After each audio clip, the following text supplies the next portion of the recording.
Angafni Oromoo Booranni beelaan dhumaa jira. Mangisti maal jetta? Ummanni beelaan dhume. Ummanni kun beelaan dhume yoo dhume booda eenyuun bulchita? Ummanni dhumeera taanaan mangisti ta'uun isin jiru bar. Maal jetta mangisti?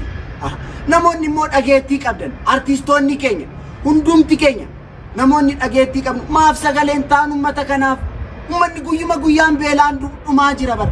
Hundumti keenya ana dabalate artistoonni keenya namoonni dhageettii qabdan OBN, OBS, miidiyaan Oromoo hundi ummata kanaaf sagalee haa ta'an.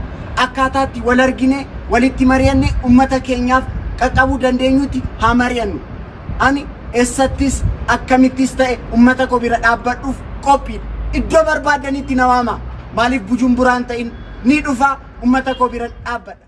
Assalamu alaikum warahmatullahi wabarakatuh. Jirtu kabajamtoota, daawwattoota, hordoftoota maatiiwwan chaanala Seeruu Tuubii bakka jirtan hundatti nageenyi Rabbii guddaan isin biraa ga'u isiniin jecha fayyaa qabaannee lubbuu teennaan jiraannee nyaannee dhuynee kaanee uffannee dirannee uffannee deemnee alaa galuunuyyuu nagaya guddaadha jechuudha obboleeyyan kiyya.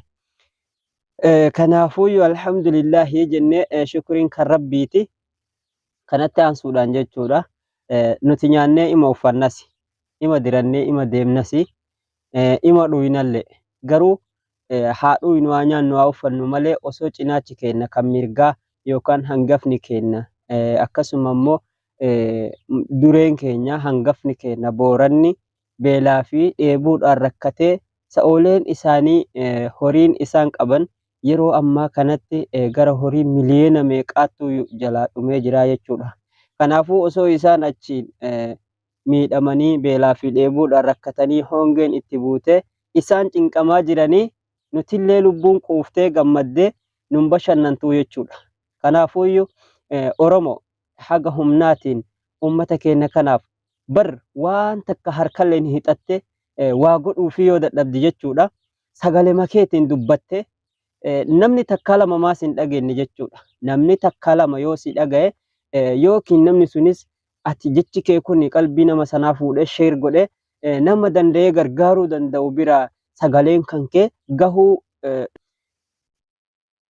gahuu hin oolu jechuudha. Gaafa achi gahe immoo akka tasaa Rabbiin nama garaa jiisee namuma danda'ee waa gargaaruu danda'u sanuu Rabbi garaa jiisee yookaan dhageessisee ummata keenya kana bira dhaabatee lubbuu isaanii Rabbii wajjin jechuudha nuu baraaruu isaanii hin oolu jechuudha. Kanaafuu xiqqaattee guddattee waan qabdanirra waan Rabbiin isinitti beekurra ummata keenya ka Booranaa bira haa dhaabannu isiniin jedha. Yoo gara mootummaatitti as deebine mootummaan badhaadhina jedhee badhaasaa jira jechuudha. Qamadii fe'ee viidiyoo waraabee televiziyoonaa fi miidiyaa garaagaraa irratti olola facaasee Itoophiyaan quufaa, Itoophiyaa beelli hin jirtu.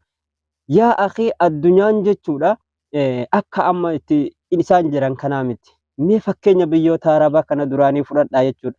Biyyoonni Arabaa kun duraan miskiina turanii jechuudha. Miskiinummaarraa ka'anii hinnaama miskiinummaan itti jabaatte irraa Habashatti baqatanii qamadii fi garbuu Habashaadhaa boqqolloo Habashaa nyaatanii jiraachuu turanii jechuudha. Garuu har'a mootii gaarii argatanii akka gaariitti jiraachaa jiran jechaadha. Taa'anii nagayaan bakka taa'anitti osoo waa takka hin dalayne qaama ofiitiin raahaadhaan jiraachaa mana bareedaa makiinaa bareedaa keessa taa'aa makiinaadhaan deemanii galaa jiraachaa jiranii jechuudha.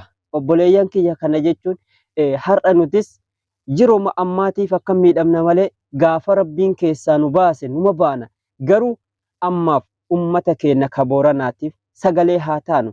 Xiqqaattee guddattee jechuudha. Maa namni sadi dhiisi namni tokko sagalee kan kee maan dhageeffanne hawaasa keetiif yoo sagalee taate sheer humnateetiin dadhabdee harkaan sheer yoo goote barsittiin ulfaatu jechuudha.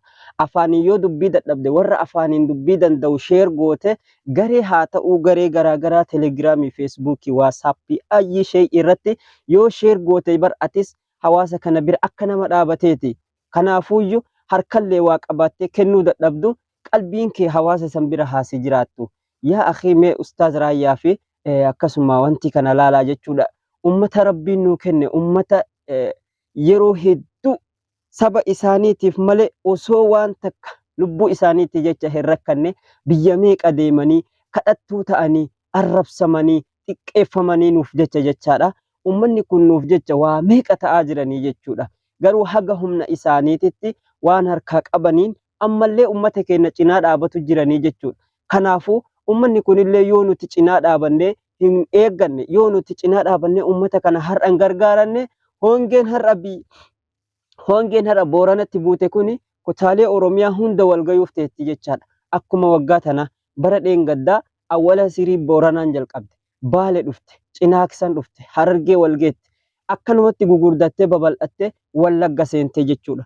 Obboleeyyan kiyya yoo nuti yeroo ammaa kana wal cinaa dhaabannee wal hin gargaarin bakka isiin kaate kanaan bakka isiin amma hongeen itti kaate kana yoo dhaqnee nuti hin dhaamsine yoo waan qabnuun abbaan qabeenyaa kan Oromootis kan qabeenya hin qabnellee biyya alaa warri jirtan maasumunii takka hin taane jechuudha. Yoo achi ergite atis lubbuu nama tokko wanti ati ergite sun yoo ka baraartu taate rabbi biratti illee akka nama lubbuu addunyaarra jirtu tana guutuu baraareeti jechaadha, du'arraa oolcheeti jechuudha.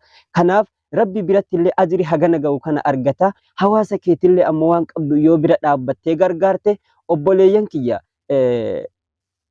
faayidaa tokko jechuudha. Addunyaarratti illee yoo galata dhabde rabbi biratti galata qabda. Sumunii xiqqoo qabdurraa waan xiqqoo qabdurraa yoo saba keetti gumaachiste yoo nama lubbuun du'aa jirtu biraan dhaabatte wallahi ajrii guddaa itti argatta. Kanaafuu obboleeyyan kiyya qaqqaalii ummata keenya ka Booranaa kana bira haa dhaabannu, waan qabnuun haa gargaarru, yaadaanis haa ta'u sagalee waan qabnuun haa bira dhaabannu. Harkaan sheerii gochuun bar nama kana bira dhaabbachuudha obboleeyyan kiyya. Sagalee har'a takka dhageette yoo sheer gootee garee tokkorratti sheer gootee garee san keessaa yookaan namni dandeettii qabu namni gargaaru hedduun argamuu danda'a jechuudha. Kanaaf hawaasa keenya bira haa dhaabannu, ummata keenya kan Booranaa kana haa baraarannu, lubbuu isaanii haa baraarannu.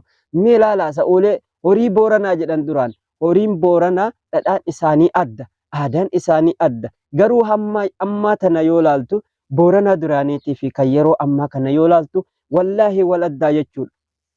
Boorana sitti hin fakkaattu jechuudha. Wallaahi Boorana sitti hin fakkaattu. Ummanni keenya ka Booranaa duraan horiitu dhumuu ture. Bara dheengaddaatu baay'ee lubbuun namaa hin dhumne jechuudha. Amma horiin dhume, horii bira dabre bineensonni bosona jiranis dhumanii ilma namaatitti taraa jechuudha. Lubbuu ammaa kana amma yeroo ammaa kana nama miliyoona meeqa beelaan rakkataa jira. Miliyoona meeqatuyyuu waan dhugu dhabee bishaan dhabee dhoqqee dhugaa jira jechuudha. Obboleeyyan kiyya mee ati ka bishaan qulqulluu dhuydu laaleete obboleeyyan tanteeta Boorana keessatti bishaan dhuydu dhabde dhoqqee addaan qabdee booreedhaan yookaan koddaa xixiqqaa kanaan dhoqqee keessaa bishaan fudhattee dhuydu sana laali. Obboleessa kiyya obboleettii tiyya ummata keenya kana haa baraarannu, haa cinaa dhaabbannu yaa obboleeyyan kiyya. Wallaahi waan qabdaniin bira dhaabadha. Akkaawuntii isaaniillee garee hedduutu jira. Yoommoo asirratti kawantii jettan taate akkaawuntii isaanii koomentii kana jalatti yookaan asirratti isiniif barreessaa jechuudha. Namoota dandeettii qabdan ummata keessan kana sagalee ta'a. Warri dhageettii gurguddaa qabdan, warri dandeettii qabdan maaf sagalee hin taaneef maateettanii namoota haga kanaatii namni sagalee ta'uu qabu. Oromoo miliyoona meeqa keessaa ummata Booranaatiif namuma haga kanaattu sagalee ta'a. Mee an kana dhibu gara mootummaa kanaatti hin deebi'aa jechuudha. Osoo Booranni asiin beela'u, osoo Cinaaksan asiin dhumataa jirtu kan inni gabaasu laalame obboleeyyan kiyya. Mee feesbuukii isaa jala seenaa laala. Mee feesbuukii warra badhaadhinaa kana jala seenaa laala obboleeyyan kiyya qaqqaalii. Wallaahi wanni isaan gabaasan badhaadhina qamadiin keenya akkana, garbuun akkana, boora Jimma keessatti akkana, maaltu akkana. Wanni isaan gabaasan maangoo fi qamadii malee wanni biraa takka hin jirtu jechuudha. Hattan bira dabranii biyyi teenya quufa jechuu bira taraniiti porofaayilii godhatanii jechuudha. Qamadii bar bakka takkatti geettisunuu yookaan fi iluu abbaa boor yookaan Jimma keessatti tangeette achi kaasanii porofaayilii godhatanii biyyattiin teenya quufaa badhaadhinaa jedhan. Garuu Boorana keessatti nama meeqa miliyoona meeqatu dheebuun dhumaa jira. Miliyoona meeqa nyaata dhabee dhumaa jira. Ati nyaattee quufte, dhuydee quufte, uffattee miicattee daara kee baattee bashannantee deemte.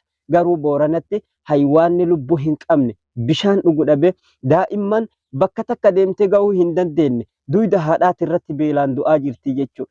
dheebuun du'aa jirti. Obboleeyyan kiyya waan dandeettaniin bira dhaabadhaa. Boorana irraa hin hafina. Xiqqoo qabdaniin Boorana bira haa dhaabannu. Yoo har'a balaa Boorana keessaan ka'e kana hongee Boorana keessaan ka'e kana nuti hirmaannee ka irraa hin dhaabne taate ganaa mana keessanitti takka takkaan isin galuuteetti.